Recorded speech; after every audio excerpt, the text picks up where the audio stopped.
This is your brother, the indescribable 1981, back at y'all again. You know, when you think about the beginning of so-called time in the story of, you know, when Elohim or God was creating mankind, we always seen in the Bible where it says, in the beginning, Elohim, Goddess, made the heavens and the earth, right? Then we read Elohim, or the gods, they blew the breath of life into the body of man and woman, and they came to be a living soul. Now, when they talk about the breath of life being blown into man, man is short for woman, because at the end of the word woman is man, just with the WO on the front. Now, I'm saying all that to say this. When the breath of life was blown into man, it wasn't just the breath of life blown into man. It was the DNA of Elohim blown into man. It was the spirit of Elohim blown into man. It was the character and the attitude of Elohim blown into man. Everything in that breath of life that has to do with everything your body functions and does when you breathing and you living as a physical body. Your physical body is just an instrument for sounds to flow through, God to flow through, the breath of life to flow through, piss and shit to flow through.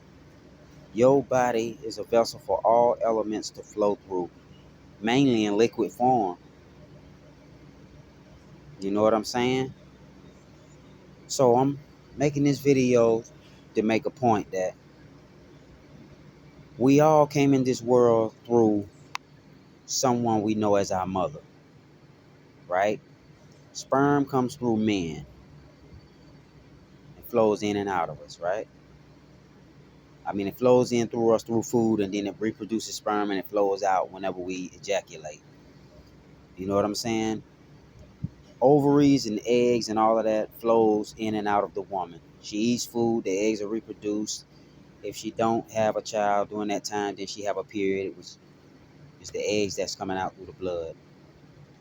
So it's like we have bodies and vessels built to receive the breath of life, information, sound, frequencies, water, elements, breath. We built to receive and be a body that allows the circulation of nothing but God, Elohim, and the breath of life all in one go to flow through these bodies that we have. So we're actually instruments for God to work through us. Women are instruments for babies to come through. Men are instruments for the expression of life and building and protection to come through. So if we built this way to receive and for life and spirit to flow through us, then nothing really belongs to us. Only thing that belongs to us is the fact that we just observing. So we just, let's just say the people in the audience, when you go to an auditorium, that's sitting in the crowd, all the fans in the stand, that's just observing the game. None of them in the auditorium that's watching the game happening when you go to these football stadiums. The fans in the stadiums are not in the football game playing the game. You know what I'm saying? The football stadium where the players are playing the game, that's the angels and that's God and all the spirits that's doing everything and doing all the action for you. But the fans in the stand are the ones that all they got to do is just observe. And if they want to participate, they can participate by shouting, screaming, or whatever to keep the team going by rooting it on. Just like us praising God as Holy Spirit works through the players and stuff in the football stadium. Because in a football stadium, you have those that are performing the actions of the sport, and then you have those that are watchers or the observers of those performing the actions of the sport. I have to bring it to you simple in this way because we tend to think that, you know, like I myself, I have children, just like some of you out there got children. I have a son and a daughter. Now, we sign our name on the birth certificates and we say that's my child or my son or my daughter. But all they did was come through us like sperm. All they did was come through the mother like an egg and a child when she gave birth. Even though we attach onto our mother and we breastfeed or we receive nurture from her, once we stop breastfeeding and we detach, navel cord is cut. Now we're a single individual vessel that can receive breath of life through the nostrils and solid food through our mouth. And now Elohim, the creator, get to work through us. We're not attached to a navel cord no more, umbilical cord. We're not attached to mama's breast no more. Now we detach. And when we detach, we independent and we still living from that breath flowing through the nostrils. That's really keeping us alive.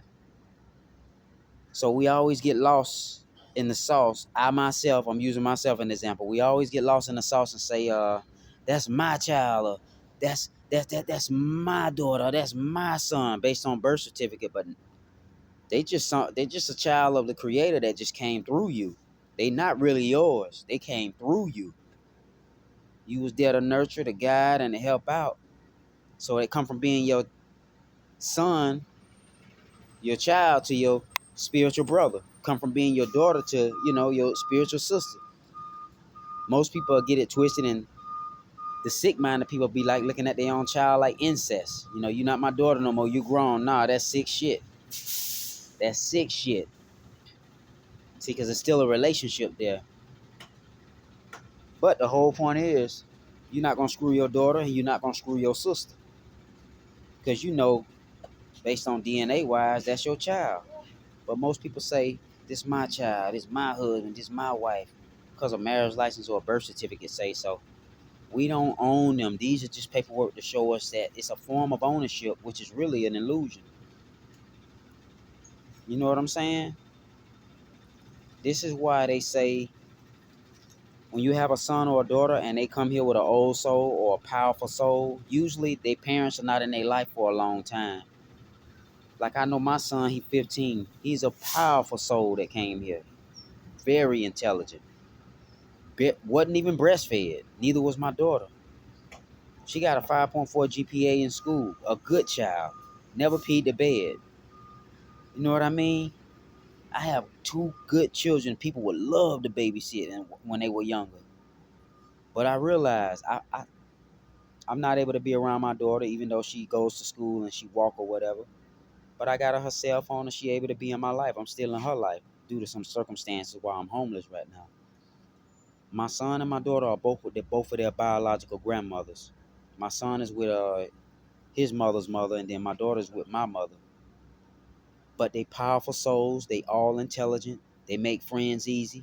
My daughter make friends with like people who like, how you had a child in school nobody want to play basketball with, and they sit to the side because nobody want to play with them. Those are the underdogs, are the type of children my daughter make friends with. So when I look at my children that were brought into this world, I can call them my daughter, my son, but really they belong to the creator because he breathing through their nostrils. I'm not breathing through their nostrils. So we got to get out of this mind frame like my child, my this and my that. It's okay to say it as far as relationship wise, but you not breathing through your child nose right now if they 20 something years old, cross seas, living their life. But they still can call and check on mama. You can call and check on your child, but you not breathing through their nostrils right now.